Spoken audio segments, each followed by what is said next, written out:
नमस्कार मित्रों, आप कैसे हो? अच्छे होंगे। गरुड़ पुराण मुक्ति का मार्ग है, यह आप सभी लोग जानते हैं और यह सत्य है। यह पुराण मृतक की आत्मा की मुक्ति पाने वाला ग्रंथ है। जब आदमी मनुष्य मर जाता है, वह अपने प्राण त्याग देता है, उसके बाद ही गरुड़ पुराण का जो है पाठ किया जाता है। तो यही गरुड़ पुराण के कुछ अंश मैं आपको बताने जा रहा हूँ। सत्य का मार्ग सदैव अपनाना चाहिए। गरुड़ पुराण का पाठ करने की परंपरा भगवान विष्णु द्वारा ही और भगवान द्वारा ही विधि। विष्णु के मृत्यु के समय जब भी जीव स्थिति आगे की यात्रा को आगे बढ़ता है, तो भगवान गरुड़ को विष्णु भगवान जी ने सारे बातें इस तरह बताई हैं कि उसका वर्णन इसी में सारा मिलता है। भगवान ने गरुड़ की जिज्ञासा को शांत किया है, उनके सवालों का जवाब विस्तार पूर्वक दिया और यह बताया कि जीवन कितना बड़ा अनमोल है। भगवान ने सारी बातों को इस तरह से बताया है कि जो भी गरुड़ पुराण का पाठ करता है तो वह उस समय इसमें लीन हो जाता है, इस पर भक्ति कर बैठता है और यह सोचता है कि मैं बुरे कर्म तो बिल्कुल करूँ ही ना, क्योंकि भक्ति ही सबसे बड़ी शक्ति है। इस भक्ति को हमें कैसे आगे बढ़ाना है, इसी गरुड़ पुराण में सब दिया गया। क्योंकि गुप्त रहस्य जो हमने कार्य किए, हमारे को मरण समय में हमें क्या विपत्ति आएंगी, क्या कष्ट आएंगी, वह सारे अनुभव गरुड़ पुराण में दिए गए हैं। और यह भी बताया गया है कि आपके द्वारा किया गया एक एक अच्छा कार्य इसमें आपको मदद करेगा। मृत्यु के समय अच्छे या बुरे कर्मों का अनुभव हो जाता है। जिन्होंने बुरे कर्म किए होते हैं वह कष्ट में डरावनी और दुखदायी होती है और उनके जो प्राण हैं वह बड़े कष्टमय तरीके से निकलते हैं, उन्हें बहुत बड़ी परेशानी होती है। इसमें सभी बातों का वर्णन किया गया है। इसलिए हमें सदैव अच्छे कार्य करने चाहिए जिससे हमारा जीवन आगे खुश और खुशहाली से जाए और मरते समय हमें भगवान की शरण में कभी किसी प्रकार की कठिनाई ना हो। मृत्यु के समय जो हमने कार्य कर रखे हैं उसका जीवन चक्र पूरा घूमने लगता है। जितने वर्ष हम जिए हैं, जितने वर्ष हमने कार्य क्या क्या काम करे, हमने पूजा की, पाठ की, लोगों का धन छीना, यह सारी उस समय जब हम अंत समय में होते हैं तो हमारे पूरे माथे के चक्कर में, सर के चक्कर में घूमने लगता है और हमें यह एहसास दिलाता है कि तुमने क्या किया, तुमने कितने अच्छे कार्य किए, कितने बुरे कार्य किए, तो अब तुम्हें कितना कष्ट होने वाला है वह यमदूत बताने लगते हैं। और आसपास सारी यह बातें मंडराने लगती है कि शुरू से लेकर अंत तक तूने क्या किया, तू कहाँ था, तूने क्या किया और तू आगे क्या करने जा रहा है। जिन लोगों ने बुरे कर्म किए हैं उन्हें बुरे कर्मों का एहसास होने लगता है। जिन लोगों ने अच्छे कर्म किए हैं उन्हें अच्छे कर्म सारे दिखाई देने लगते हैं कि मैंने तो यह कार्य किए, वह सामने आकर बैठ जाते हैं अंत समय में।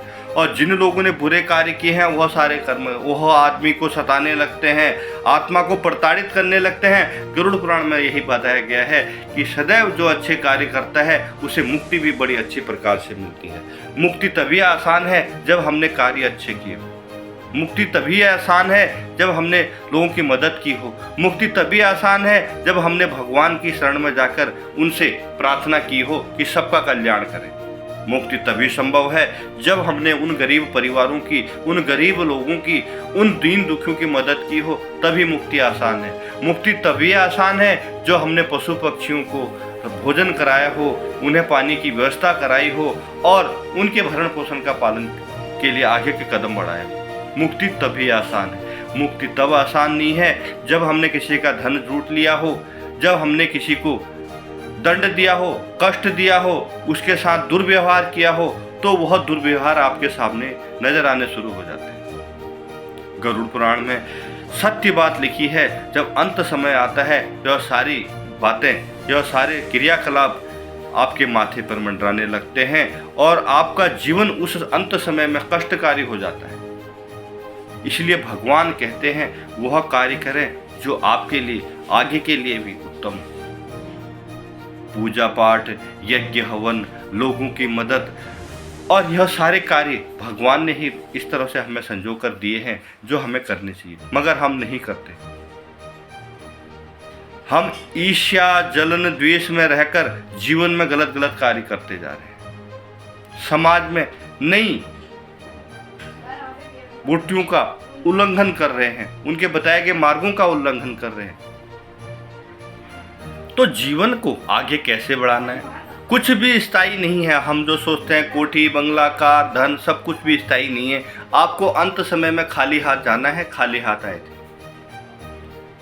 तो हमें कुछ ऐसा करना चाहिए जिससे हमारा जीवन आगे बढ़े, खुशी से बढ़े और अंत समय में हमें परेशानी ना हो। और जब हम उन यमराज के द्वार पर जाएं तो हमें स्वर्ग लोक की सीढ़ी प्राप्त हो, न कि नरक लोक की, और न ही हमें दंड मिले। दंड भी उसी व्यक्ति को मिलता है जो गलत काम करते हैं, जिन्होंने लोगों के साथ गलत दुर्व्यवहार किया हो, जो अपने माँ बाप की सेवा ना करता हो, जो दूसरों का धन लूट कर खाता हो। दूसरों को धन लूटना भी बहुत बड़ा पाप माना गया है। जब आपके प्राण निकलते हैं तो तुम्हें चाबुक मार मार कर लेकर जाया जाता है और आपके कर्मों का सारा दंड आपको दिया जाता है।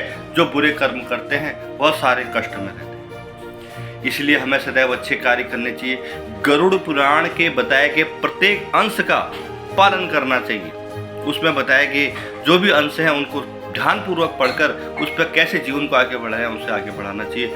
बहुत बहुत धन्यवाद, नमस्कार। और सनातन धर्म की सदैव जय हो, गौ माता की जय हो, 33 कोटि देवताओं की जय हो।